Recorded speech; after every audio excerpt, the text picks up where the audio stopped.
اعوذ باللہ من الشیطان الرجیم بسم اللہ الرحمن الرحیم وبہ نستعین انہ خیر ناصر ومعین وصلی اللہ علی سیدنا محمد وآلہ الطیبین الطاہرین۔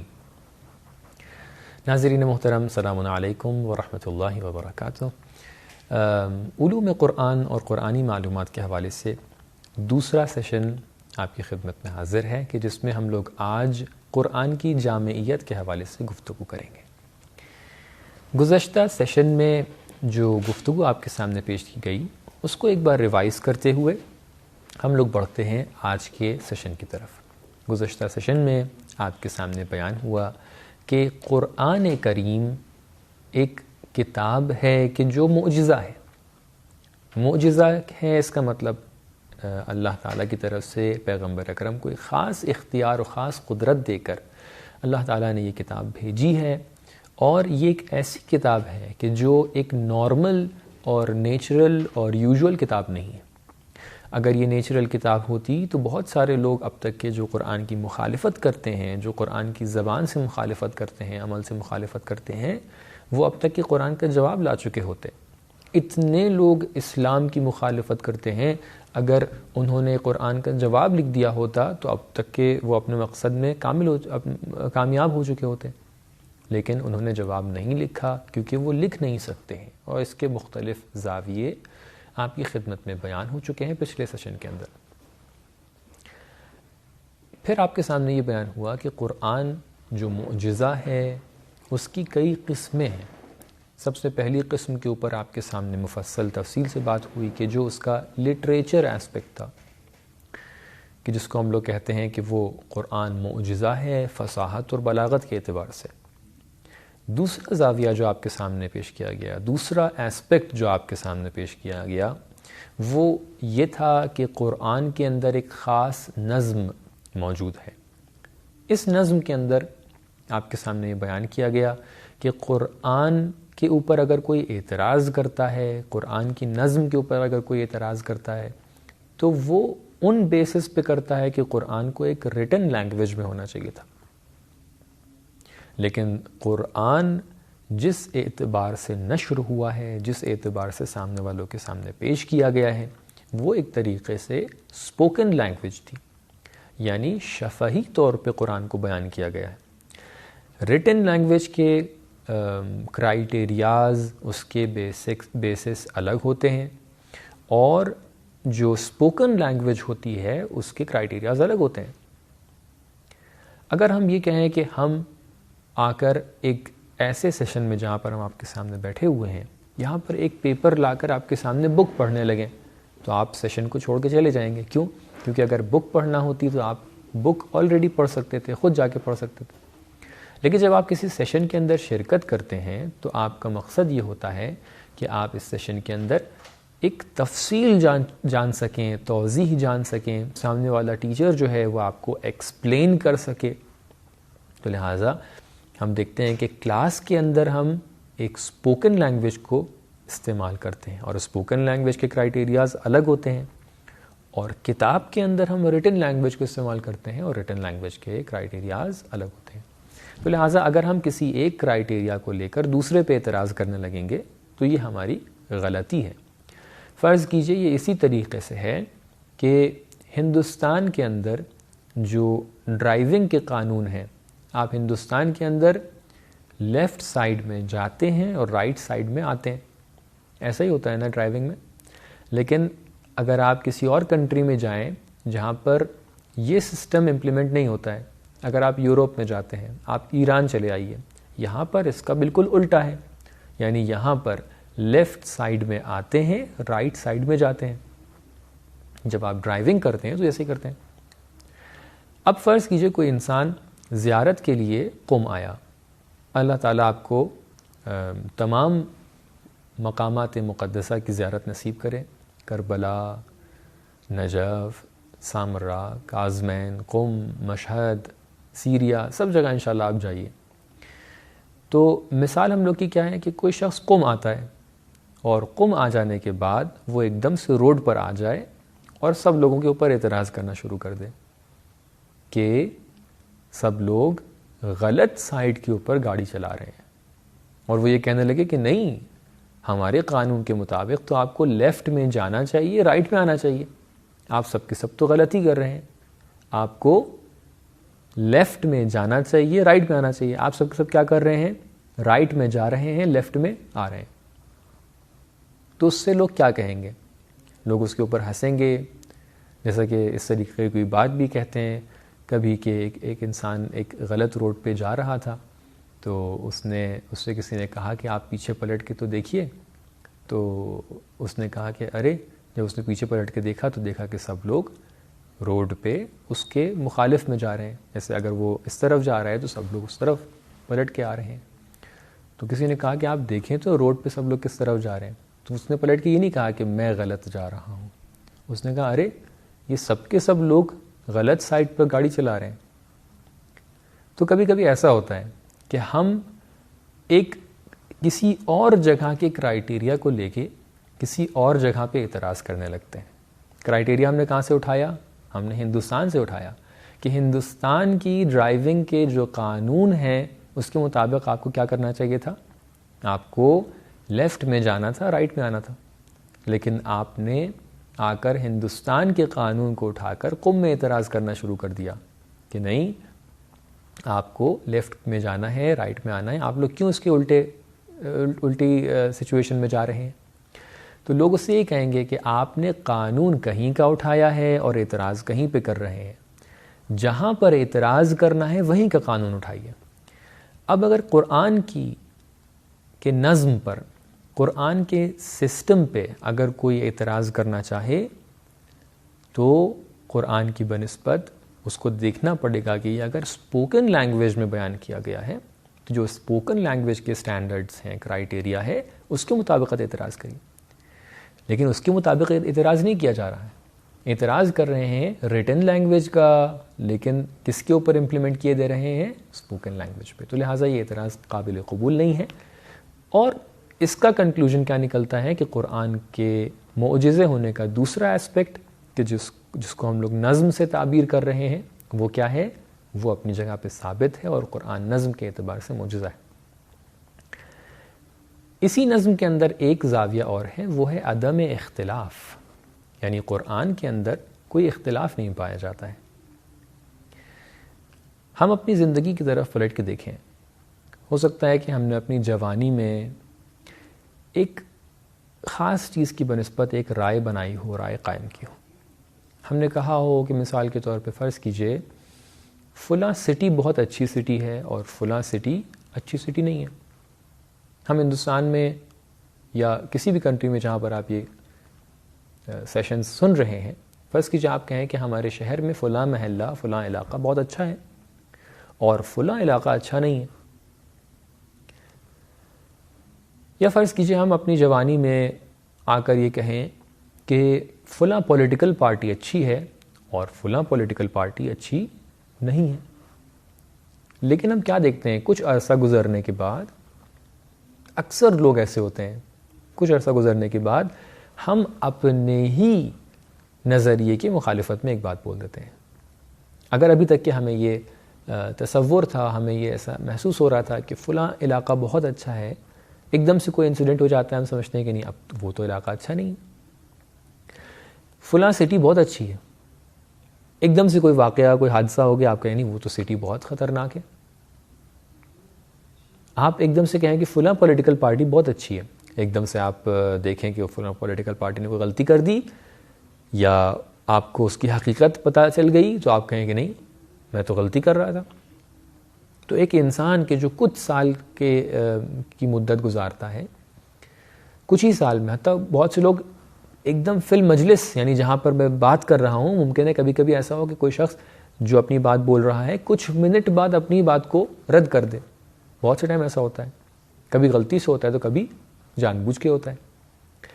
کہنے کا مقصد یہ ہے کہ ایک انسان, ایک نارمل انسان جب ایک گفتگو کرتا ہے تو وہ بعض وقت کیا ہوتا ہے کہ اپنی ہی بات کا انکار کر دیتا ہے, اپنی بات کی مخالفت میں بات کر دیتا ہے. لیکن اللہ تعالیٰ نے ایک مفصل کتاب نازل کی, ایک مفصل کتاب کو لا کے آپ کے سامنے رکھا. پیغمبر اکرم نے 23 سال کی مدت میں اس کتاب کو آپ کے سامنے پیش کیا, لیکن اس کے باوجود قرآن کی شروع سے لے کے آخر تک کی آیات کو آپ توجہ سے دیکھیں, آپ کو قرآن میں کوئی بھی ایسا ایسپیکٹ نظر نہیں آئے گا کہ جو ایک دوسرے کے کانٹرڈکشن میں ہو. آپ کو کوئی بھی کانفلکٹ نظر نہیں آئے گا کہ یہ آیت کہہ رہی ہے نماز پڑھو لیکن یہ آیت تو کہہ رہی ہے کہ نماز نہ پڑھو. نہیں, ایسا نظر نہیں آئے گا.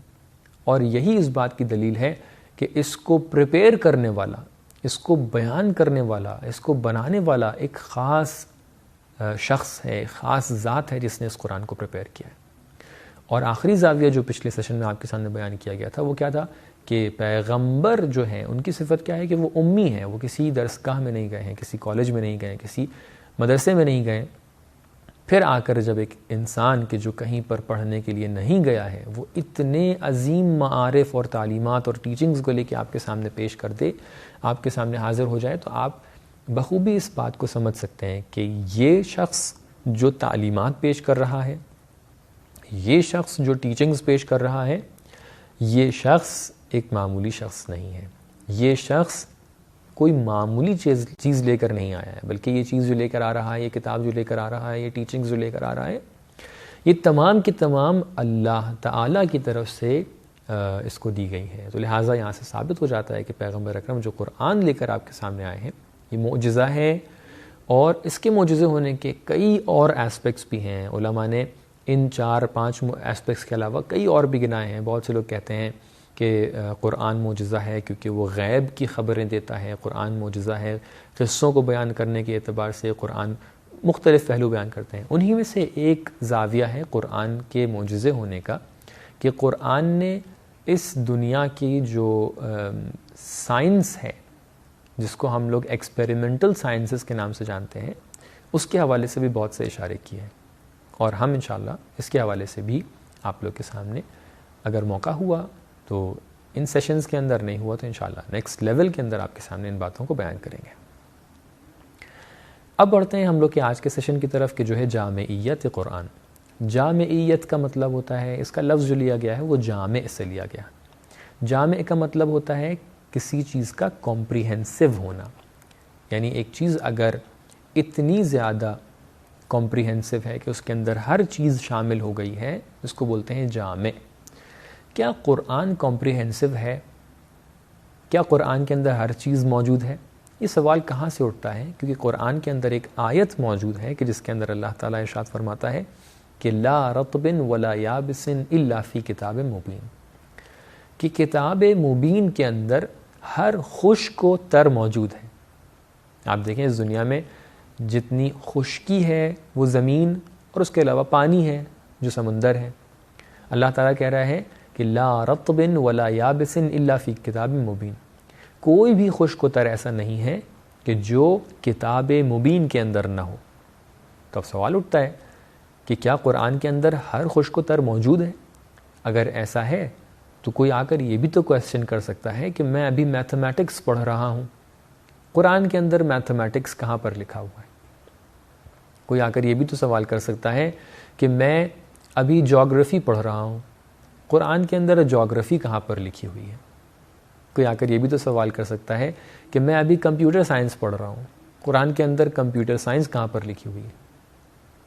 ایسے بہت سے سوال اٹھ سکتے ہیں کہ قرآن کے اندر ان جیسی چیزوں کے حوالے سے کہاں پر آیات موجود ہیں, کہاں پر یہ سب باتیں موجود ہیں.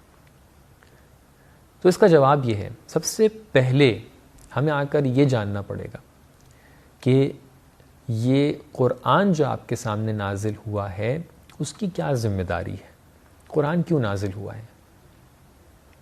اب میں انشاءاللہ اس سوال کا جواب 2 زاویوں سے آپ کے سامنے دوں گا. ایک تو تھیوریٹیکلی آپ کے سامنے بیان کر دوں گا, اور ایک اس خاص آیت کی بنسبت کہ جہاں پہ لا رطب ولا یابس کہا جا رہا ہے, اس آیت کی بنسبت آپ کے سامنے ایکسپلینیشن پیش کروں گا. تھیوریٹیکلی اس بات کو اس طریقے سے آپ کے سامنے پیش کر سکتا ہوں کہ قرآن کی ذمہ داری کیا ہے. قرآن کیا نازل ہوا ہے تاکہ آپ کو میتھمیٹکس پڑھا دے؟ قرآن کیا نازل ہوا ہے تاکہ آپ کو جغرافی پڑھا دے؟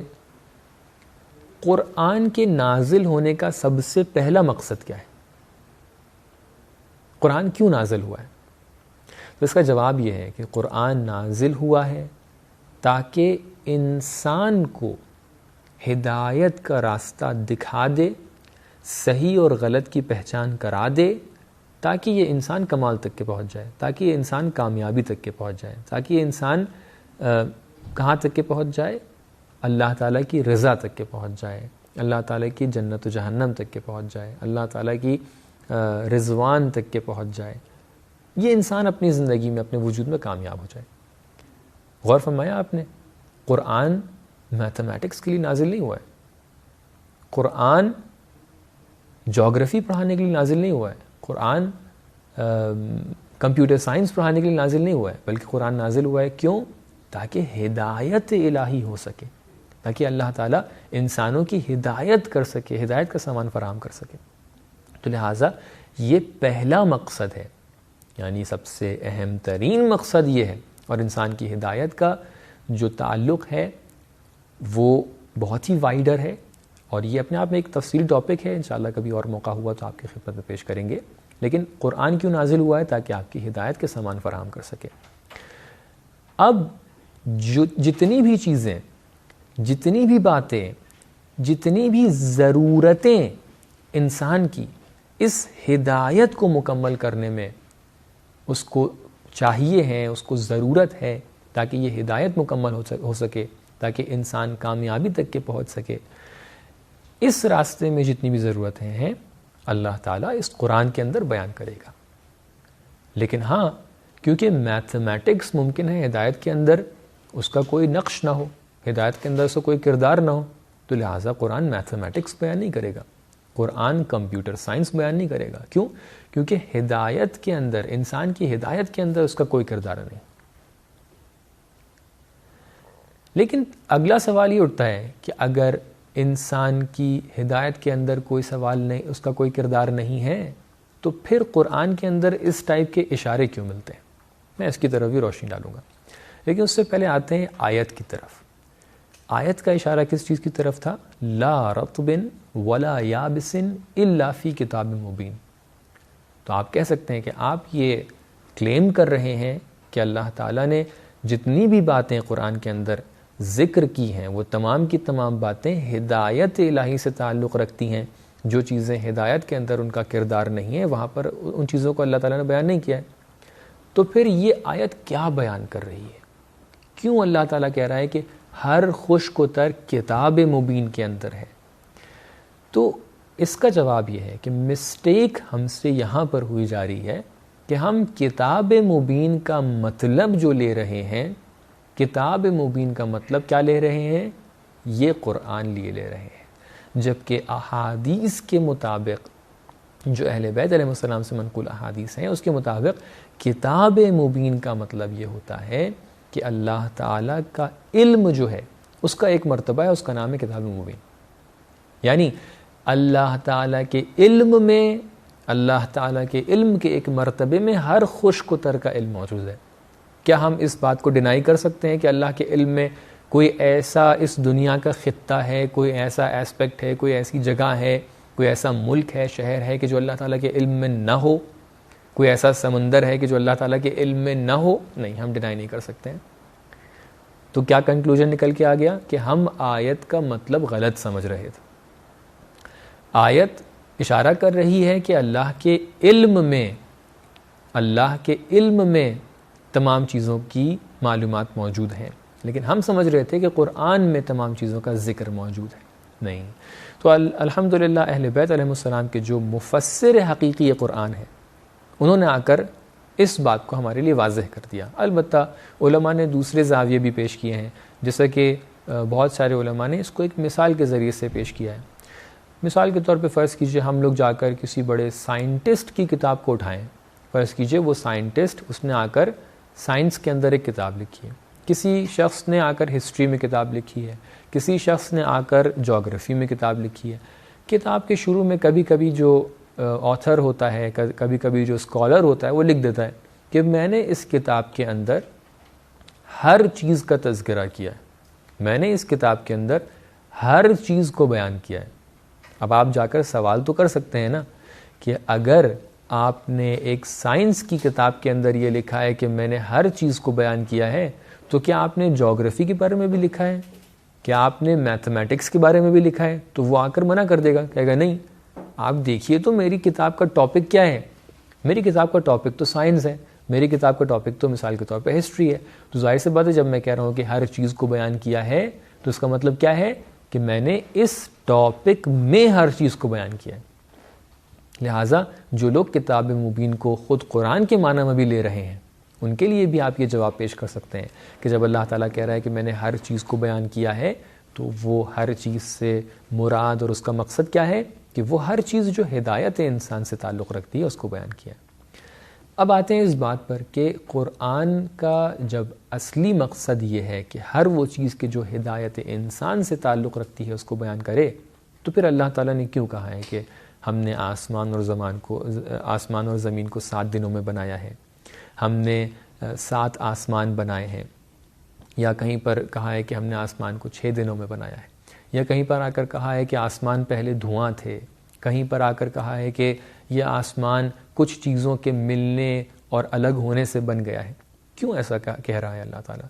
تو یہ سب تمام اشارے اس لیے اللہ تعالیٰ کر رہا ہے تاکہ مختلف لوگوں کے لیے مختلف فیلڈز میں ان کو یہ معلوم چل جائے کہ یہ کتاب جس نے بھیجی ہے، یہ کتاب جس نے بنائی ہے، خلق کی ہے، وہ شخص، وہ ذات اس دنیا کے ہر زاویے سے آشنا ہے. ہاں، سائنس کی پوری معلومات آپ کو نہیں بتانا چاہ رہا ہے اللہ، لیکن کچھ اشارے ضرور کرنا چاہ رہا ہے. قرآن کے اندر الحمدللہ اتنے عظیم اور اتنے ایکیوریٹ اشارے موجود ہیں سائنس کی بنسبت کہ ہم اگر آ کے صحیح سے اس کو اینالائز کریں تو ہمیں یہ معلوم چل جائے گا کہ قرآن بنانے والا، قرآن لکھنے والا ایک ایسی ذات ہے جس نے قرآن کو لکھا ہے کہ جو واقعاً اس زمین اور آسمان کا خالق ہے، زمین و آسمان کو بنانے والا ہے.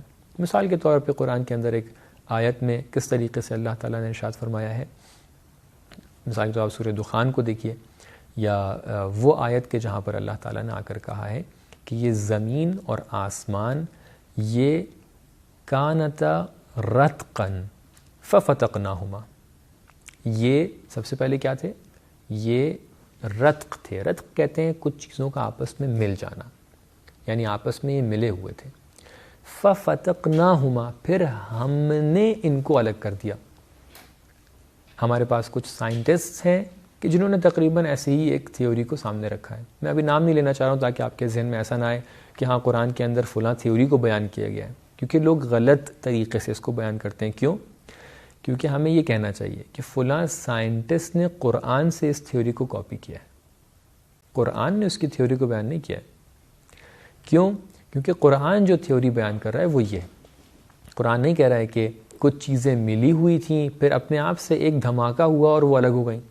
نہیں، قرآن کہہ رہا ہے کہ کچھ چیزیں ملی ہوئی تھیں.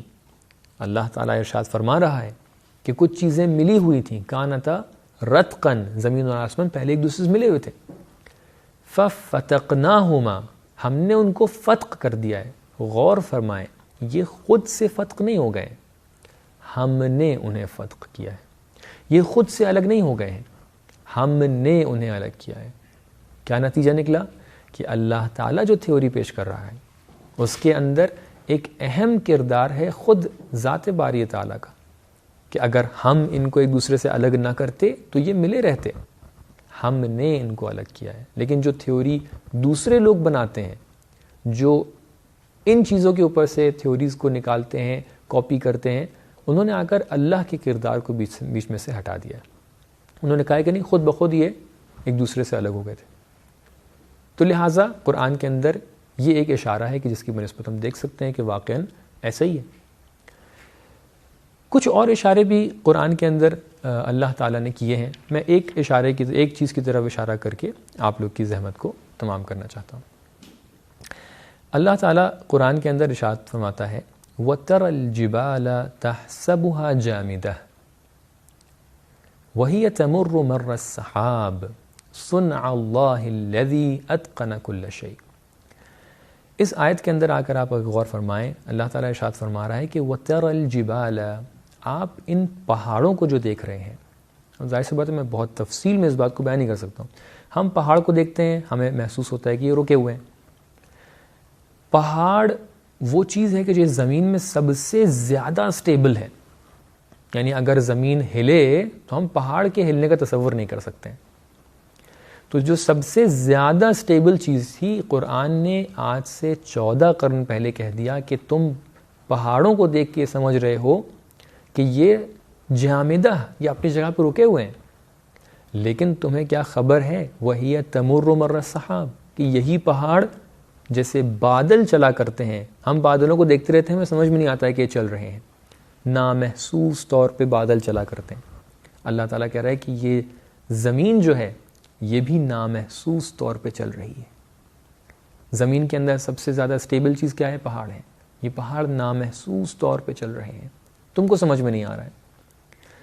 صنع اللہ الذی، اللہ تعالیٰ نے اس کو اس طریقے سے خلق کیا ہے. اس ٹائم کے اوپر، جس ٹائم پر یہ آیت نازل ہوئی ہے، اس ٹائم کے اوپر ایک تھیوری چلا کرتی تھی جس کو کہتے ہیں بطلیموس کی تھیوری، جو اس ٹائم پہ چلا کرتی تھی. وہ لوگ اس بات کے قائل تھے کہ زمین بالکل اپنی جگہ سے نہیں ہلتی ہے، زمین کے اندر کوئی بھی زمین موو نہیں کرتی ہے، کوئی بھی موشن نہیں ہے زمین کے اندر. یہ تھیوری بہت بعد میں آ کر سب لوگ کے سامنے آئی کہ یہ زمین اپنے آپ میں گول گول گھوم رہی ہے، اور خود زمین دوسرے سیاروں کی بنسبت بھی گھوم رہی. لیکن قرآن نے آج سے 14 قرن پہلے اس کی طرف اشارہ کر دیا. حالانکہ اس ڈسکشن کے اندر اور کافی ایسی باتیں موجود ہیں کہ جس کے اوپر غور کرنے کی ضرورت ہے. ہر وہ تھیوری جو آج کے زمانے میں پیش کی جا رہی ہے اس کو قرآن سے فوراً لنک نہیں کیا جا سکتا ہے، کیونکہ تھیوریز کے اندر ظاہر سی بات ہے کچھ ایسی تھیوریز ہوتی ہیں، میں خالی ایک اشارہ کر دوں، کچھ تھیوریز ہوتی ہیں، کچھ فیکٹس ہوتے ہیں. قرآن نے ہمیشہ فیکٹس کو بیان کیا ہے، تھیوریز کو بیان نہیں کیا ہے. تو لہٰذا ہم لوگ کہیں غلطی نہ کرتے ہیں کہ ہم آج کے زمانے میں کوئی تھیوری ہمارے سامنے آئے اور قرآن کے اندر کوئی مشابہ آیت اگر مل جائے تو ہم فوراً کہیں کہ یہ تو قرآن کے اندر ذکر شدہ ہے.